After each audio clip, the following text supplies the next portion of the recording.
Today we're going to go over the derivation of the work energy principle. So before we get started, I just want to redefine acceleration. So typically we always define acceleration as a derivative of velocity with respect to time.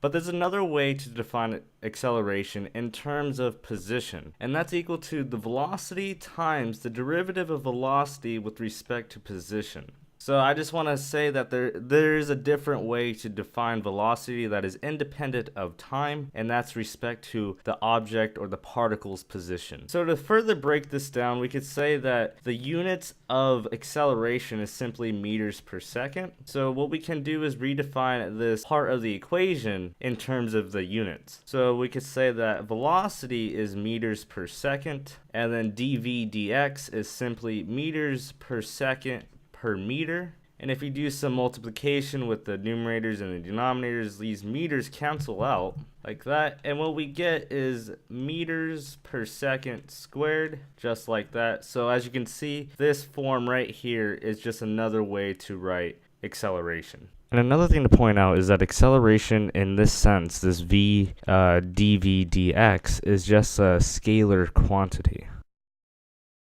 So when we derive the work energy principle, we have to keep in mind that this acceleration is a scalar quantity. So with that being said, we could actually derive the work energy principle. So we're going to start off with our famous equation. The sum of the forces equals the mass times acceleration. Soon you will realize that this equation right here implies a lot of things, such as the work energy principle. So we could rewrite the sum of the forces in terms of this quantity right here. So we could say mv dv dx.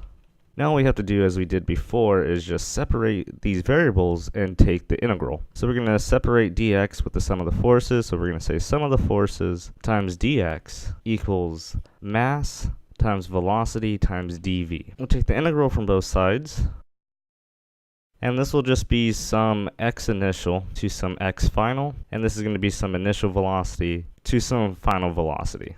So this right here is actually the idea of work. We're multiplying a force along a distance. So that's just an idea of work. And on this side, this is just the idea of kinetic energy. So we actually could simplify this side of the equation. So we could say that the integral from xi to x final of the force of the external forces acting on the body equals 1/2 mv squared integrated from v naught to v final. So we just have to plug in the initial velocity and final velocity of this part of the equation.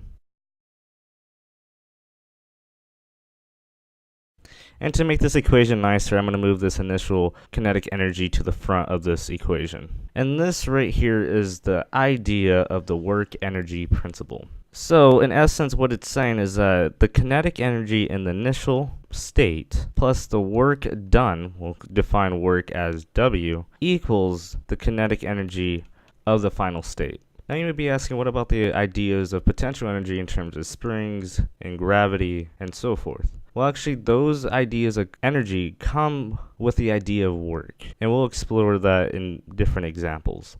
So if there's no external forces acting on the object, then what we can say is that the work on the object is equal to 0. And then we could define that the kinetic energy in the beginning equals the final state of the kinetic energy. So that implies that Ke equals Kf, or Kef.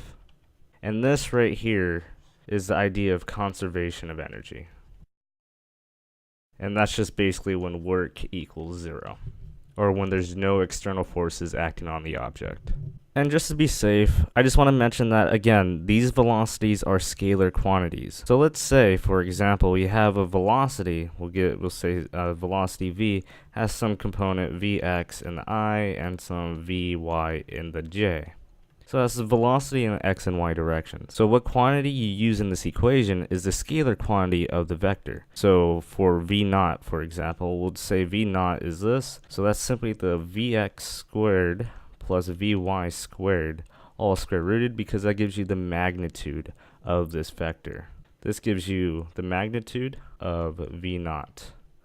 So this is the value you want to plug into this equation, because this equation depends on scalar quantities. This integral right here depends on the force vector and the direction of movement, but I'll explain the idea of work in a later video. So that is basically it for the work energy principle. To go over what we did, we defined acceleration in a new way, in a way that's dependent on position rather than time. So we said v times dv dx, and we have to remember that this is a scalar quantity. So from there, we just use the Newton's second law, F equals ma, and rearrange the equation so that we use that scalar quantity that we came up with, which is just another form of acceleration, and we integrated both sides. From there, we just follow the path of integration and ended up with the work energy principle stated right here. And then if there's no external forces acting on the object, or there's no work being done to the object, then what we can say is that work equals 0, and say that the kinetic energy in the beginning equals the kinetic energy in the end. And that's just the basic idea of conservation of energy. And the one thing to point out is that when you plug in velocity in this equation, you have to use a scalar quantity of the